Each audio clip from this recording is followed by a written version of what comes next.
afternoon. Our topic for this is the last topic before midterm, and I just simplified the discussion so that you can understand it better. Now let's go to extinguishment of obligations. Now it's very important to know what are the modes or what are the ways an obligation is extinguished. Now just like a person, there's a life, birth of a person until that person die, the death. The same thing with obligation. Obligation is created when the parties have agreed that the other party will perform his or her obligations. And there is also the death of the obligation, which we call the extinguishment of obligations. So what are these modes or ways? You have payment or performance, by the loss of the thing due, by the condonation or remission of the debt, by the confusion or merger of the rights of creditor and debtor, by compensation, by novation, and other causes of extinguishment of obligations. There are other causes that are not enumerated under your law on obligations and contracts, but same effect. It can lead to the death or the termination of that obligation, such as annulment. If a contract is annulled, then it is considered invalid, and therefore it doesn't give rise to any rights and action. Rescission naman is just like cancellation. Rescission is cancellation. So if the agreement or if a certain obligation is cancelled, then it has the same effect of annulment. Cancellation there is it cancels or it cancels or rescind an obligation. Fulfillment of a resolutory condition. If we go back to our previous discussion, resolutory condition is a condition the happening of which will extinguish, the happening of a condition will extinguish an obligation. Like for example, the example that I gave you is that I will support B until B will pass the board exam. So the happening of a condition of B passing the board exam will extinguish my obligation to give him support. When that condition is fulfilled or it has happened, then it will lead to the extinguishment of obligation. Prescription naman, it's not the medical prescription that you're thinking of. It's a different it's a legal term, which means that when certain act or certain right will either you acquire a certain right or a certain right is extinguished by reason of the lapse of period, lapse of time. Like for example, I know you don't have law on properties. So if a certain person, an unregistered land, a person stays there for quite some time, and there is number of years, it depends if that person is staying there in good faith or in bad faith. Like for example, kabuta na to in good faith for 10 years. So that person can possibly own that land, provided that all the requisites for acquisitive prescription are all present. So that person will own the property by reason or by virtue of prescription. But that is acquisitive. But there is also such thing as extinctive prescription. That is when the person loses his right. For example, if there is a time given for you to file a case and you did not file a case, then it leads to a extinction of rights, or because of the lapse, humana ang time given or period given provided under the law. Now, ang fifth naman is death of a party in case the obligation is a personal one. So in case one obligation that is personal is the principal-agent relationship. So if the principal there died, either the principal or the agent, then and the obligation arising from that relationship is also extinguished, being their relationship being a personal in character. Because you don't just appoint or designate somebody an agent when you don't trust that person. So, personal, it has personal in character. It is personal in character. Mutual desistance or withdrawal, kung ikaw you don't pursue, no, you don't pursue enforcing performance of that obligation, or both parties have agreed that they will desist from performing the certain obligation, then it will extinguish that obligation. Arrival of resolutory period, the arrival of the period will extinguish the obligation. So when that time arrives, the period, the date will arrive, then it will extinguish the obligation. Compromise kung nagsabot na dili na lang, no? Mo na lang, instead di mo utang ng 200 pesos, yung 100 pesos na lang, you enter into a compromise agreement and then you pay 100 pesos, the obligation there is extinguished. Impossibility of fulfillment, when the obligation now becomes impossible, and you have already learned that there are two kinds of impossible obligation. You have legal, you have physical, even three, and you also have legal and physical impossibility of fulfillment of an obligation. If, like for example, if the obligation there is,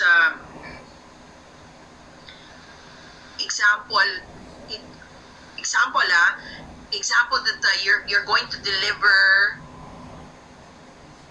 a certain kind of plant which is not yet considered illegal at the time, but now it has been considered illegal, so that there is already impossibility of legal impossibility of fulfilling the obligation. Otherwise, you will be violating a law for delivering an item or goods that is considered already illegal under the law. Happening of a fortuitous event can extinguish an obligation following the rules of loss, deterioration, impairment, or improvement of the thing. No, not improvement, but the happening of a fortuitous event now will extinguish an obligation as a general rule. No, you should take note of the exceptions provided under our previous discussion, which would render the general rule inapplicable if it falls under any of those exceptions. Now let's go to each one of those ways of extinguishing an obligation. Of course, kung nakaiutang, if the obligation there is to pay, then if you pay the utang, then it will extinguish the obligation. In the same way, if the obligation is to perform something or doing a service, so performance of that service will also extinguish the obligation. Now, payment contemplated under the law should be a complete payment. Dapat kompleto. It should not be partial. Or, like for example, if your utang is 100 pesos and you pay only 90 pesos, the obligation to pay there is not extinguished because there is still a remaining of 10 pesos debt that the other party, that the obligor, needs to pay. Well, unless the creditor there waives his right to claim the 10 pesos. How about performance? Is it necessary that performance also needs to be complete, such as payment? Well, Article 1233 says here, a debt shall not be understood being paid unless the thing or service in which the obligation consists has been completely delivered or rendered, except when sa performance, kung there is already substantial performance in good faith. then it can extinguish an obligation kung gamay na lang kay kulang. Recovery allowed when incomplete or irregular performance waived. Recovery can still be allowed if the performance there is incomplete or irregular. Now let's go to the example given. D bound himself to pay C 10,000. D is giving only 9,000. Can C, the creditor there, can you compel C to accept 9,000? Of course not. If the payment is incomplete, the creditor may refuse to accept the incomplete payment. However, if C there accepts the 9,000, the obligation is still not extinguished unless C there waives his right to claim the remaining amount of 1,000. Now, second instance, second example, X agreed to paint the house of Y for 50,000. X did not paint the kitchen anymore and instead asked Y to pay 50,000 less the cost of painting the kitchen. Y there can refuse to pay X because the debt of Y is to deliver money will arise only after the debt of X to paint the house is completely rendered. Now, it is very important when underpayment is you need to know persons from whom the creditor must accept payment. Because the creditor, you thought ang creditor bisag ginsa lang magdawat siya og bayad. Bayad ni M or bayad ni M sa imo C sa iyang utang. But there are rules that are provided under loan obligations as to persons from whom the creditor must accept payment. If any of these person will give payment to the creditor there has no reason to refuse payment. He is bound to accept payment. If it is the debtor that who will pay, or any person who has an interest in the obligation, like for example, kung co-maker or guarantor, is a person, is considered a person in interest, has interest in the obligation because he is part. His liability there is dependent on the performance of the personal principal debtor. A third person has no interest, Dili, wala siya ilabot sa kontrata, but in the obligation, there is a stipulation that he can make payment.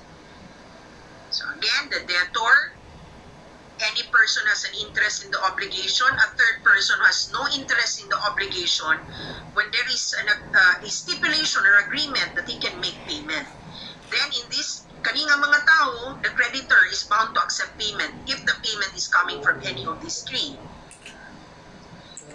Now, person, well, if you're the debtor, asa sa di mo ibayad ang payment? This is a different situation. Katong ganina, kinsa ang creditor o kinsa nga tao dapat dawaton kang kinsa gikan o kinsa ang magbayad na dapat mag-accept ang creditor. O to kanina man is person to whom payment shall be made. Payment shall be made to the creditor asa ibayad ang bayad. The creditor or his successor in interest. For example, kung namatay ng creditor, then it will be the heir or the estate of that namatay nga creditor or assignee kung asa gi-assign ng utang or any person authorized to receive it. Article 1244, the debtor of a thing cannot compel the credit or to receive a different one, although the latter may be of the same value as or more valuable than that which is due. Cannot compel the debtor of the thing cannot compel the credit or to receive a different one. It should be, the payment there should be the one agreed upon by the parties. How about if it's an obligation to do or not to do? And after forbearance cannot be substituted by another act kung ang obligee or a creditor agree siya, no, that the obligation to do can be done by the other party other than the obligor, then there's no problem. But if the obligor debtor cannot do it, the obligee cannot force the obligor to do it, but he will be liable for damages. Now there are special forms of payment that I have included. Examples are given in the book. Now there are 4 special forms of payment under the Civil Code. You have the shonin payment or the shonin pago, application of payments, payment by session, tender of payment, and consignation. These are the special forms of payment. Now the shonin payment, an example is A owes B 10,000 pesos. And then B went to A. A, can I pay five exotic plants instead of paying 10,000? And A then accepts it. That's the shonin pago. Because there is an existing contract there, which is pre-existing contract, which is loan. And then ang isa lang is nag-ibaylo lang ang payment. Instead of money, thing ang gihatag, which is the plant. Application of payments. These are the rules that you need to follow. Kung kinsay una, in what order dapat, or rules or in what order or preference, kung asa nimo una dapat ibayad ang utang. The choice will always be with the debtor unless otherwise provided. Now, I want you to read your book on application of payments. You also have payment by session. Si A owes B 10,000 pesos. And A owes B and C 10,000 pesos. And then when the time arrived for A to pay B and C, A there has no sufficient money to pay off the debt. However, A there has a property, like for example, a television, a flat screen TV. Then he can assign, no, with the consent of B and C, o B and C, kanina lang TV, kamo na lay baligya. Kung mahalin ni siya og 12,000, then you can get the you can apply the 10,000 to the may utang, and then just give me the extra of 2,000. Now, tender of payment and consignation naman is if nagbayad na karon ang debtor pero may refuse ang creditor. Tapos like the payment there can be consigned in court so as to halt or to stop the payment of interest. Or ang butang i-consign sa korte. What are the rules under payment? Payment of debts in money must be payable in Philippine currency. Legal tender is that currency which a debtor can legally compel a creditor to accept in payment of a debt in money when tendered by the debtor in the right amount. So there is a law that says that if like for example, if 100 pesos, the creditor can refuse to accept 100 pesos in the denomination of 25 cents. Kasi taman lang siya sa 50 pesos. So kung may magbayad sa imuha nga 25 centavos and worth 200 pesos, you can refuse because it is not considered a legal tender.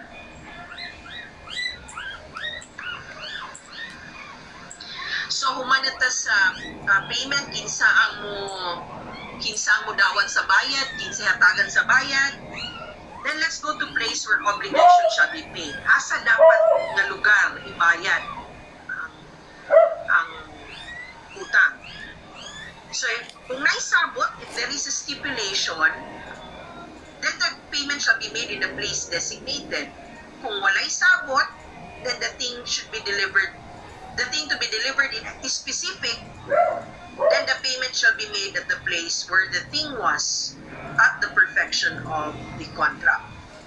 If there is no stipulation and the thing to be delivered is generic, it is the place of the payment shall be the residence of the debtor.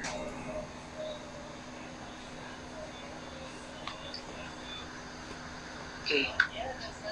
Now, second ways of extinguishing an obligation is by the loss of the thing due.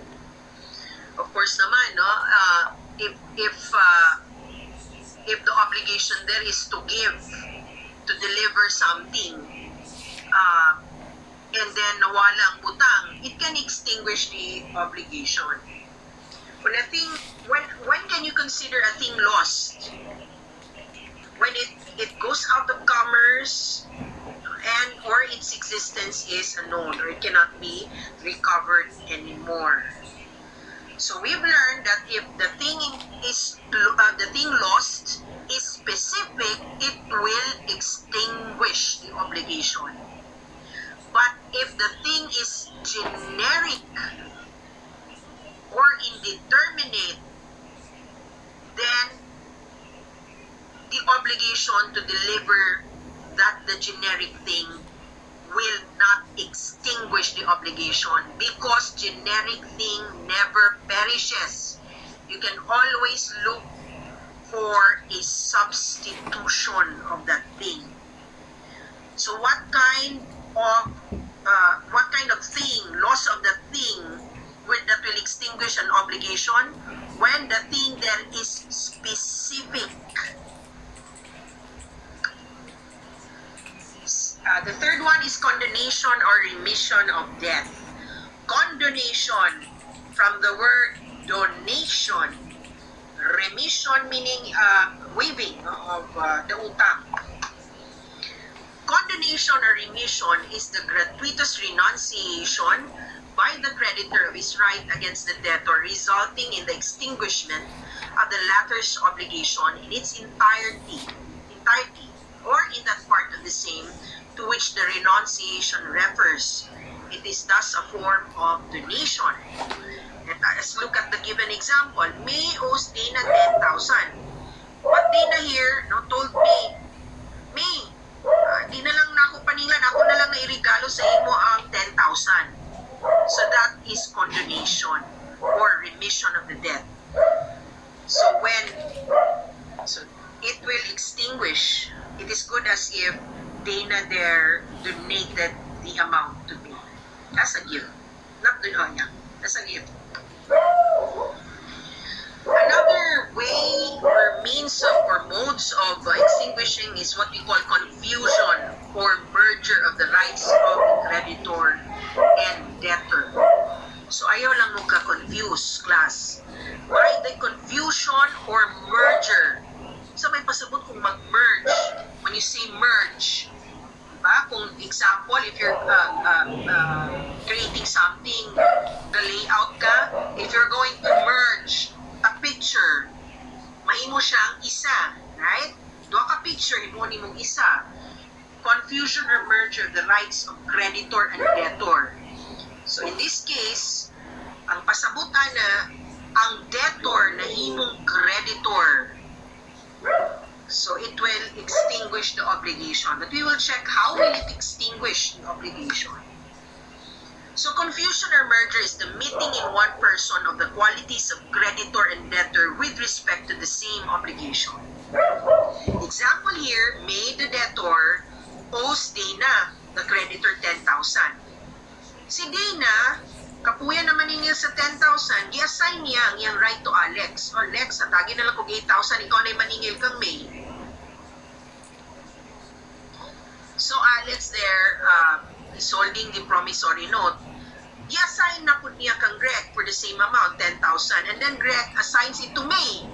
Not to May, who used to be the debtor.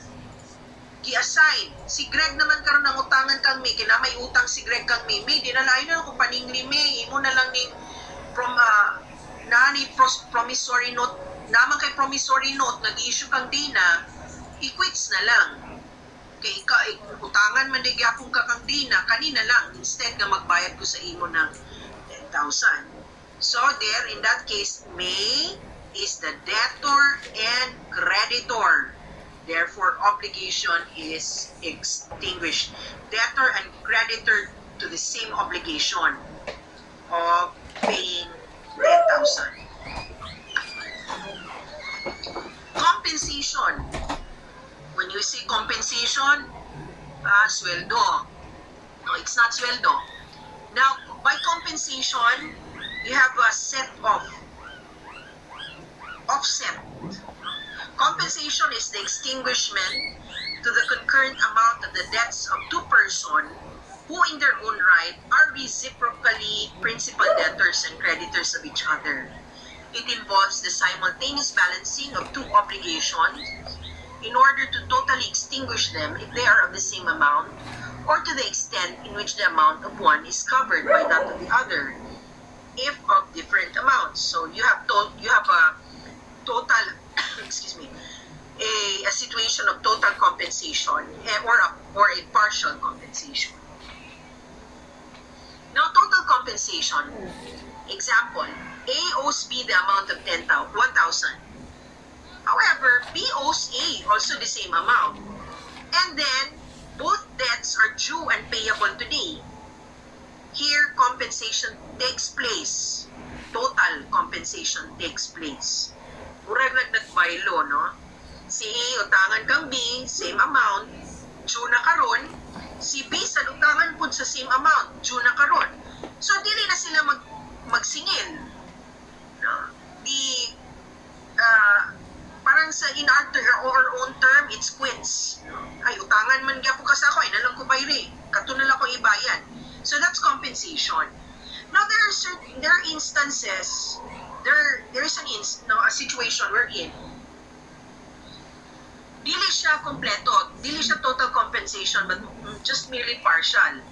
Now, A owes B the amount of 1,000, but B owes A the amount of 700. Dili parehong amount.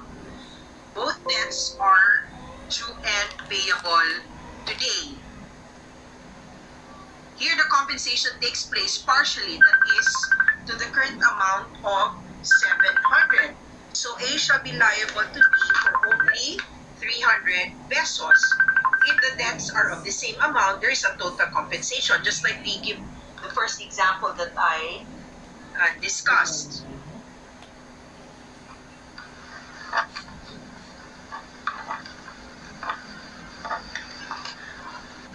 Now, let's go to novation.